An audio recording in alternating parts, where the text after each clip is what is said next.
आज हम पढ़ने वाले हैं हाइड्रोजन स्पेक्ट्रम। हाइड्रोजन स्पेक्ट्रम को मैंने दो पार्ट में डिवाइड किया है, एक पार्ट थ्योरेटिकल, दूसरा पार्ट न्यूमेरिकल। तो स्टार्ट करते हैं theoretical part of hydrogen spectrum. सबसे पहले हम समझेंगे कि स्पेक्ट्रम क्या होता है। ये देखिए आपके सामने पिक्चर जो आपने बचपन में पढ़ा होगा। व्हाइट लाइट प्रिज्म से पास होती है तो व्हाइट लाइट 7 पार्ट में डिवाइड हो जाती है। ये 7 पार्ट आप जानते हैं, violet, indigo, blue, green, yellow, orange, red. अब हर कलर का अपना एक वेवलेंथ होता है। वायलेट का वेवलेंथ मिनिमम होता है, रेड का वेवलेंथ मैक्सिमम होता है। तो क्यों ना हम ये कहते हैं कि व्हाइट लाइट का डिस्ट्रीब्यूशन हो गया, सेपरेशन हो गया, डिवाइड हो गई व्हाइट लाइट 7 वेवलेंथ में। लाइट का सेपरेशन हो जाना, डिस्ट्रीब्यूशन हो जाना डिफरेंट वेवलेंथ में, उसी को स्पेक्ट्रम कहा जाता है। ये देखिए आपके सामने स्पेक्ट्रम की definition. A spectrum is a distribution of wavelength of light। आप वेवलेंथ कह दो या कलर कह दो, एक ही तो बात हुई। 7 कलर में डिवाइड हो गई व्हाइट लाइट या 7 वेवलेंथ में डिवाइड हो गई। इसी distribution of wavelength of light को हम स्पेक्ट्रम कहते हैं। अब स्पेक्ट्रम दो तरह के होते हैं, एक स्पेक्ट्रम कॉन्टिन्यूअस, दूसरा spectrum line spectrum. Continuous spectrum में दो खास बातें होंगी। पहली खास बात, उसमें ऑल वेवलेंथ होंगी, सारे कलर्स होंगे। वेवलेंथ कह दो, कलर कह दो, एक ही बात, सारे कलर होंगे। सनलाइट इसका एग्जाम्पल है, व्हाइट लाइट इसका एग्जाम्पल है। तो सारे वेवलेंथ हमें मिलेंगे। यानी कि ये डेफिनेशन ये कह रही है कि distribution of wavelength of light, इसमें हमें सारे वेवलेंथ, सारे कलर मिलेंगे और हर कलर एक दूसरे से मर्ज होगा। देखिए सारे कलर एक दूसरे से मर्ज है। वायलेट के साथ इंडिगो मर्ज है, उसके साथ दूसरा कलर मर्ज है, ये सारे कलर आपस में मर्ज है। तो बताइए कॉन्टिन्यूअस स्पेक्ट्रम का मतलब क्या हुआ? दो पार्ट।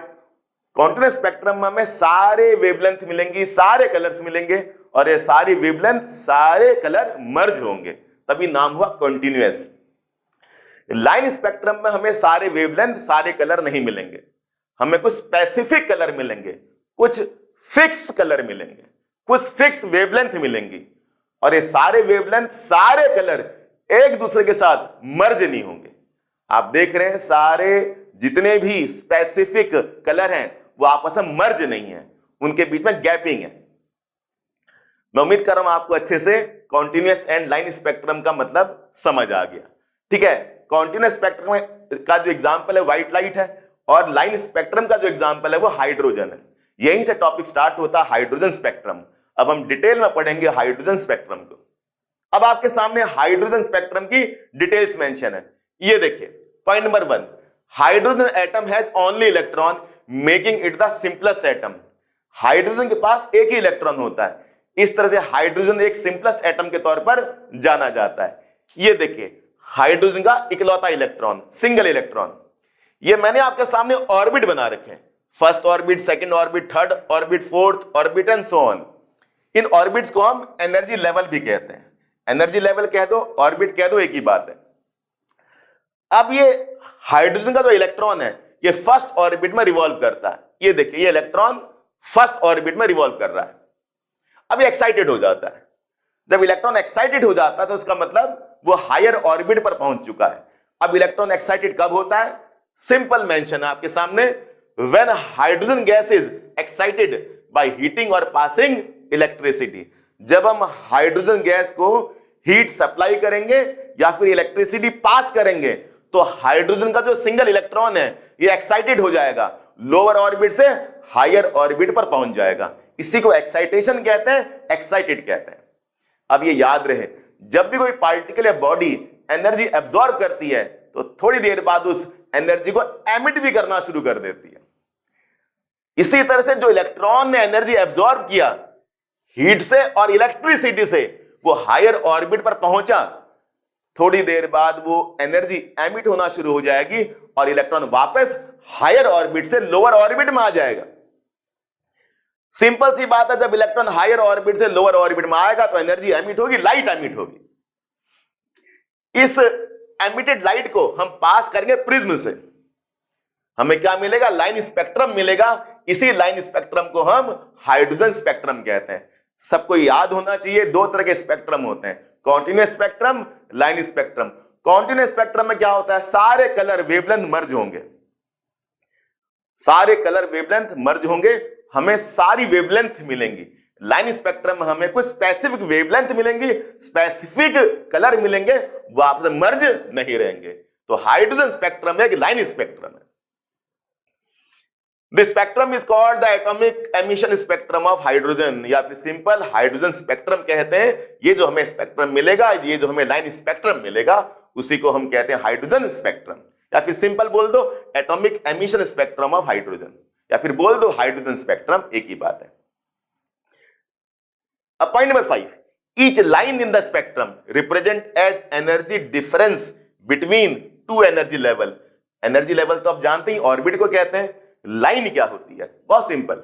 मान लो आपका इलेक्ट्रॉन थर्ड ऑर्बिट से फर्स्ट में आ गया, हाई से लो में आ गया।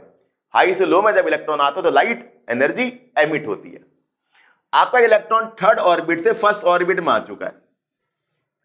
अब बच्चे मुझे बताओ, जब इलेक्ट्रॉन थर्ड ऑर्बिट से फर्स्ट ऑर्बिट में आएगा तो लाइट एमिट होगी, उस लाइट में वेवलेंथ होगी, उसी वेवलेंथ ऑफ लाइट को हम लाइन कहते हैं। क्या कहते हैं? वेवलेंथ ऑफ लाइट को लाइन। जब एनर्जी एमिट होगी तो उसके पास वेवलेंथ होगी, उसी को हम क्या बोलेंगे? लाइन बोलेंगे।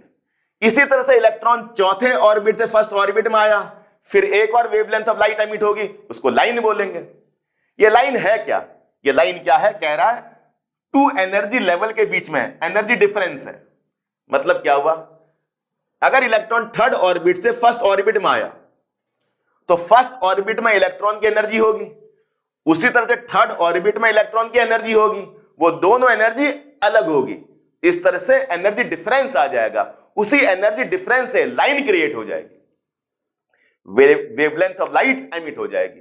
तो कुल मिला के फिफ्थ पॉइंट का मतलब बड़ा सिंपल है कि इलेक्ट्रॉन जब हायर ऑर्बिट से लोअर ऑर्बिट में आएगा तो वेवलेंथ ऑफ लाइट एमिट होगी, उसी को लाइन बोलेंगे। सिंपल ये मतलब, एनर्जी डिफरेंस से लाइन क्रिएट हो जाएगी, वेवलेंथ ऑफ लाइट एमिट हो जाएगी। ये पॉइंट नंबर 5 कह रहा है। उम्मीद कर रहा हूं आपको अच्छे से समझ आया। The Balmer series is the only one visible to human eye. हमारी आंखें केवल बाल्मर सीरीज को ही देख सकती हैं। अब ये बाल्मर सीरीज क्या होता है? अब इलेक्ट्रॉन किस ऑर्बिट में वापस गिर रहा है, उसी से डिफरेंट सीरीज आ जाती है। अगर इलेक्ट्रॉन फर्स्ट ऑर्बिट में गिरा तो लाइमन सीरीज, अगर इलेक्ट्रॉन सेकंड ऑर्बिट में गिरा तो बाल्मर सीरीज, अगर इलेक्ट्रॉन थर्ड ऑर्बिट में गिरा तो पास्टन सीरीज, अगर इलेक्ट्रॉन फोर्थ ऑर्बिट में गिरा तो ब्रैकेट सीरीज, अगर इलेक्ट्रॉन फिफ्थ ऑर्बिट में गिरा तो फंड सीरीज। किस लोअर ऑर्बिट में इलेक्ट्रॉन गिर रहा है उसी के नाम से डिफरेंट सीरीज आ जाती है। फर्स्ट ऑर्बिट में अगर इलेक्ट्रॉन गिरा तो लाइमन, सेकंड ऑर्बिट में इलेक्ट्रॉन गिरा तो बाल्मर, थर्ड ऑर्बिट में इलेक्ट्रॉन गिरा तो पास्टन, फोर्थ ऑर्बिट में इलेक्ट्रॉन गिरा तो ब्रैकेट, फिफ्थ ऑर्बिट में इलेक्ट्रॉन गिरा तो फंड। बाल्मर सीरीज को ही हमारी आंखें डिटेक्ट कर सकती हैं, केवल बाल्मर सीरीज को ही हमारी आंखें डिटेक्ट कर सकती हैं। यह पॉइंट नंबर 5 हमें कह रहा है।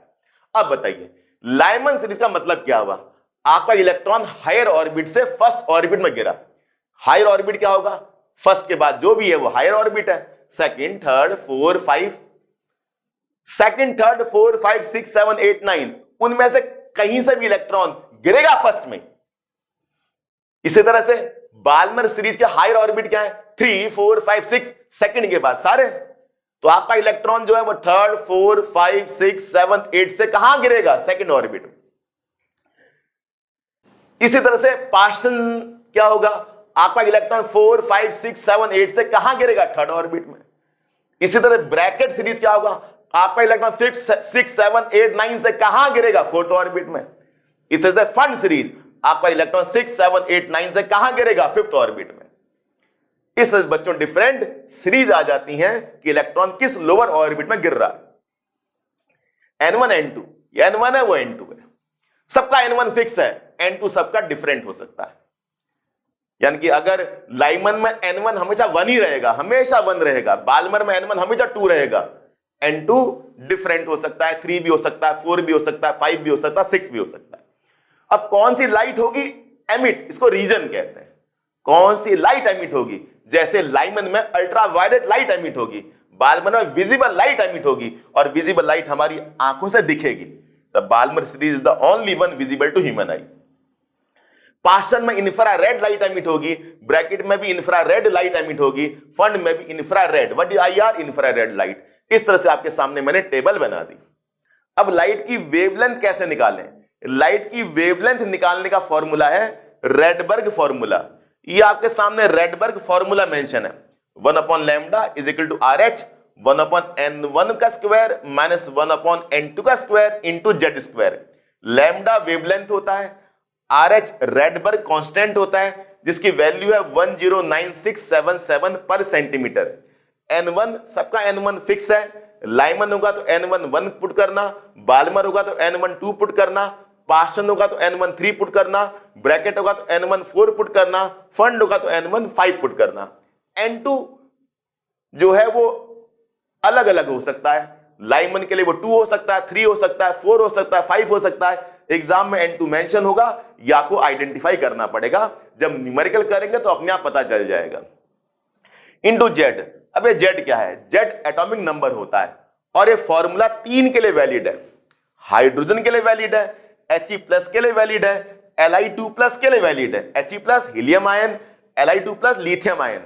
H होगा तो Z1 पुट करना, He+ होगा तो Z2 पुट करना, Li2+ होगा तो Z3 पुट करना। याद रहे हाइड्रोजन के पास एक इलेक्ट्रॉन है, He+ के पास भी एक इलेक्ट्रॉन है, Li2+ के पास भी एक इलेक्ट्रॉन है, इसलिए He+ Li2+ को हम कहते हैं hydrogen like ions. Hydrogen like ions ये हम इसलिए कहते हैं क्योंकि जिस तरह से हाइड्रोजन के पास एक इलेक्ट्रॉन होता है वैसे हीलियम+ और Li2+ के पास भी एक एक इलेक्ट्रॉन होता है। तो ये 3 के लिए हमारा वैलिड है फॉर्मूला H, He+, Li2+। जब न्यूमेरिकल करेंगे तो अपने आप पता चल जाएगा। याद रहे 1/λ न्यू बार के इक्वल होता है, न्यू बार हमारा वेव नंबर होता है। तो अगर आप यहां पर न्यू बार पुट कर दें 1/λ की जगह तो भी फॉर्मूला आपका वैलिड होगा। मैं उम्मीद कर रहा हूं बच्चों आपको अच्छे से समझ आया। न्यूमेरिकल करेंगे इस टॉपिक पर तो आपको ये टॉपिक और अच्छे से समझ आ जाएगा। Thanks for watching this.